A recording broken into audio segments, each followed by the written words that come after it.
Welcome back to the Junior Small P channel. Let's go up to Canada and take a look at a story titled Armageddon for the Royal Canadian Mint's 20 for 20 Silver Coin Program. $20 for $20 Silver Coin Program. I was not aware of this coinage program and this effort by the Royal Canadian Mint, but when you read this article and realize what occurred, you can clearly see some mistakes that were made. And for the viewership that's in Canada, I know there's a lot of you guys, so all of us here on the channel are going to need your input and your experience if you participated in this, and what your initial impressions and observations were being there in Canada and seeing this unfold, because it's almost comedic in the way it was executed. There's a lot of details here within the article, so let's go ahead and read through it. This comes to us from Eric Brothers. Okay, by Eric Brothers from Coin Week. It seemed like a great idea at the time, called face value collectibles, unquote. The face value of these 9999, so these are 49 silver coins, was the same as the selling price. According to the Royal Canadian Mint spokeswoman, Christine Aquino, the 20 for 20 series, as it was popularly called, was an excellent way to introduce Canadians to coin collecting and the Royal Canadian Mint's products. This product offered new customers a low-risk way to buy silver collector coins, she said, adding that other denominations were struck in the face value series from $25 to $200. In the beginning, the series did very well. They were produced with a wide variety of popular images upon them, including Prince William and Kate, Bugs Bunny, Superman, a T-Rex, and the Starship Enterprise. Collectors and investors alike bought them in droves. In total, 4.2 million of the $20 for $20 series coins were minted. The intent was that they would be purchased and kept, plus they were easy to order. There was no tax, and the Royal Canadian Mint provided free ground shipping. What could go wrong? In 2011, when the series was first introduced, the price of silver was booming. Unfortunately for the Mint, the value of silver bullion has dropped around 2/3 since its 2011 price. The quarter ounce of silver, okay, I'm going to say that again, the quarter ounce of silver.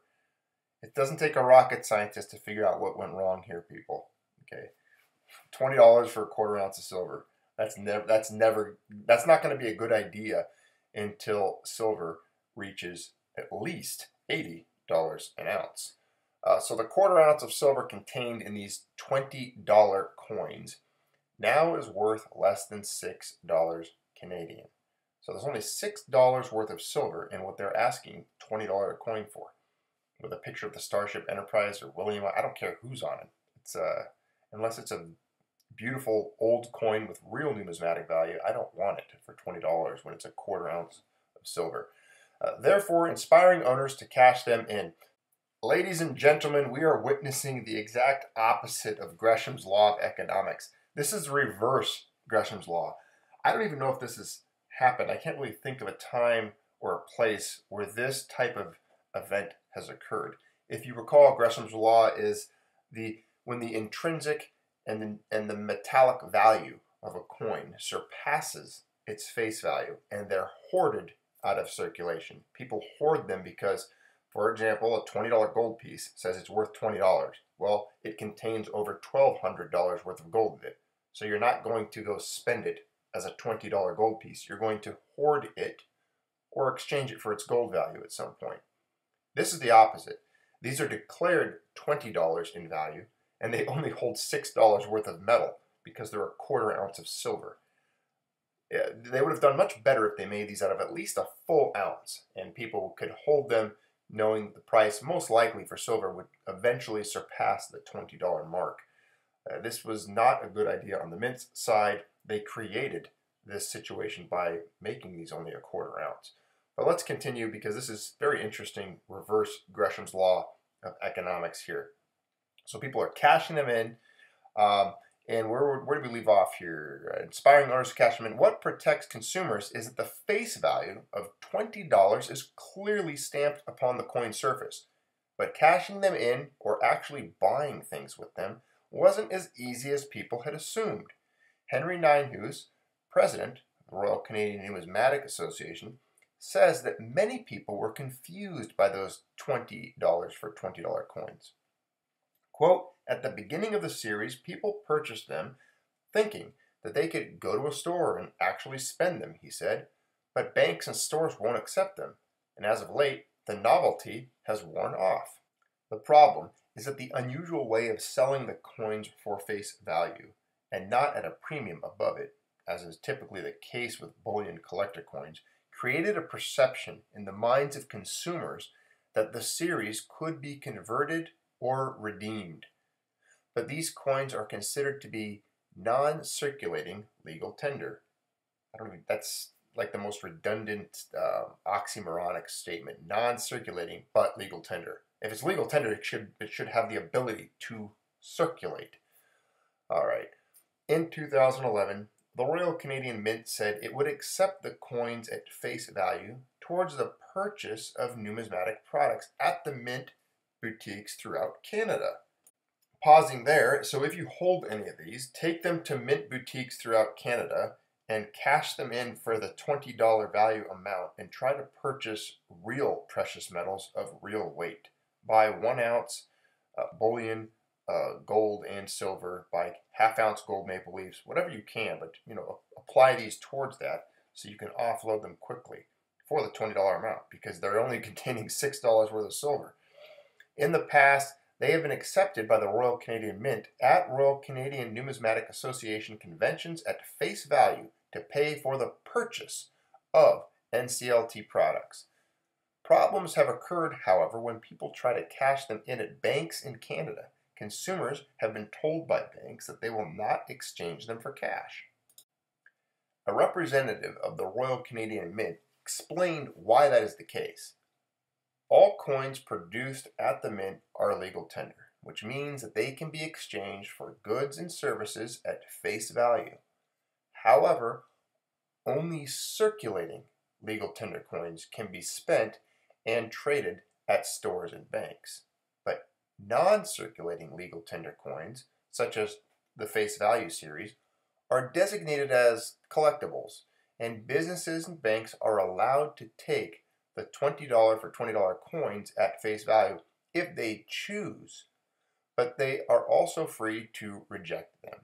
When people try to sell the pieces at coin shows and conventions in Canada, dealers typically offer collectors only the silver melt value. So imagine you spent $20 on like 10 of these coins, so you have $200 Canadian spent, but you only have $60 worth, $6 per coin worth of silver. You're out 140 bucks. That's not chump change. That's why you want to apply these towards Royal Canadian Mint products if you can, and just get rid of them. Get rid of these toxic coins. I don't know who would want a coin with Starship Enterprise on it anyway, or for Superman for that matter. A recent report in CBC News tells us that Canadians are returning the coins by the truckload, protected from the fall in silver prices by that fixed $20 face value, which the Mint must pay back on request. Because of the high volume of returns, the Royal Canadian Mint ended the face value collectible coin series earlier this year. But if these coins are non-circulating legal tender, as described above, how are so many Canadians able to return them for cash? Now, here's the thing. They're mentioning silver as part of the problem here. Protected from the fall in silver prices. It's no one's fault but the Mint's own that they minted them out of a 1/4 ounce of silver and put a $20 face value on them. And it's asinine.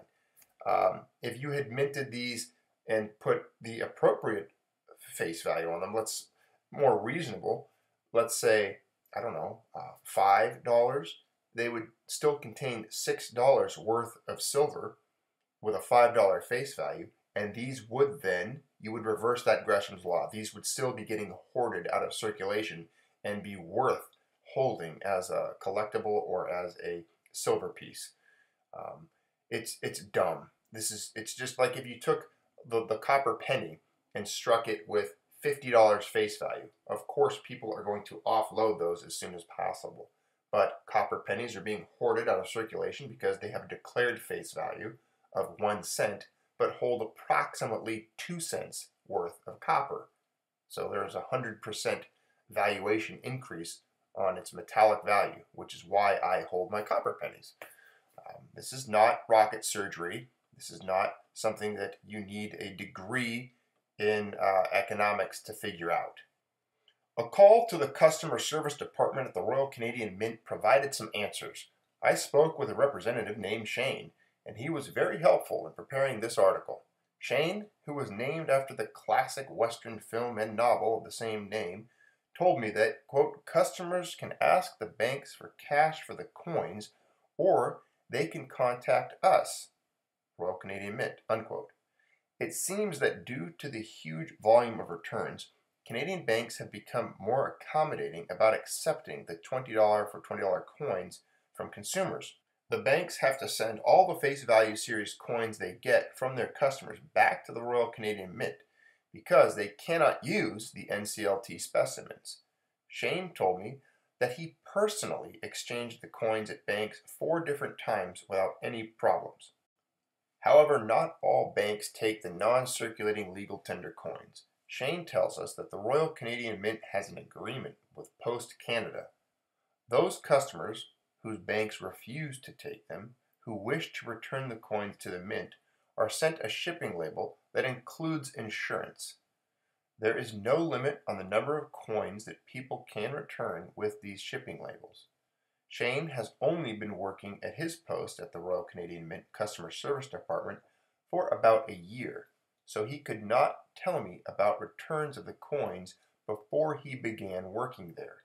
He told me that he gets about 1 call every 2 days about the issue.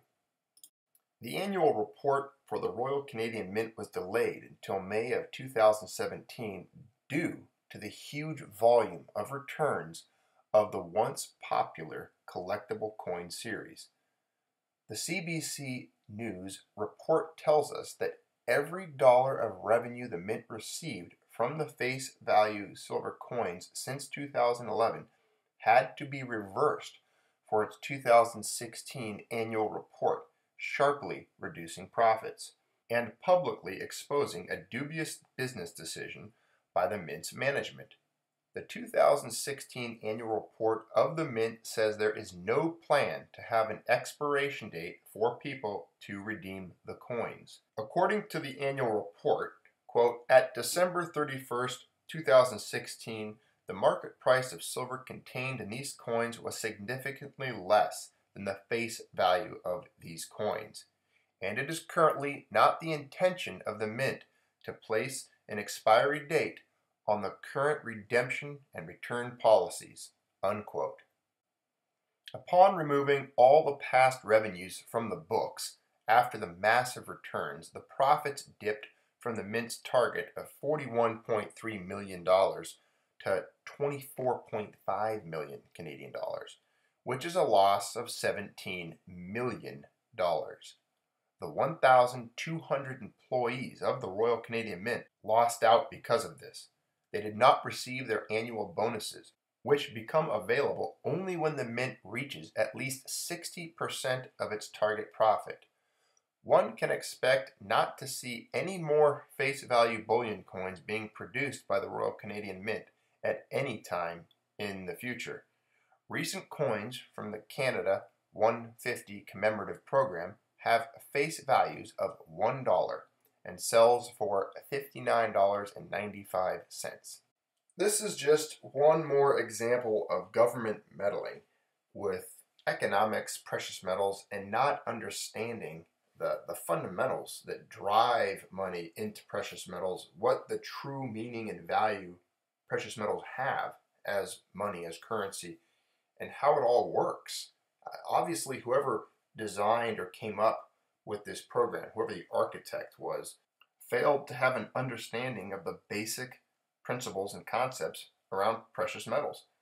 This is why we need to nominate Mike, GPO, here, one of the Canadian viewers, or one of the people I know who is a Canadian, who's part of the Junior Small Beat channel, one of our subscribers and friends. He's up there. He needs to take over the Royal Canadian Mint. We need to just put that guy in charge, and maybe they could take some of his input, or he could lead them in a different direction. Because I already know that Canada's lost the most, if not all, of its gold, as we've learned in the past. And we've seen situations that show that the people that are possibly in charge might not be fit for the job. All right, thanks for inventing reverse Gresham's law, Royal Canadian Mint. You've done well with it. It definitely created some entertainment value for me this afternoon. And I hope you get your things worked out, get all these coins taken back, melt them down, put them into 1 ounce products, fine silver, and then issue them with a face value of, let's say, $10 or $15. And you would be surprised what would happen after that. All right, thanks for tuning in to the Junior Small Beat channel. Stand by because there's more news out there. I know I had the last couple days off. I've been busy. I've got some catching up to do. So stand by for news.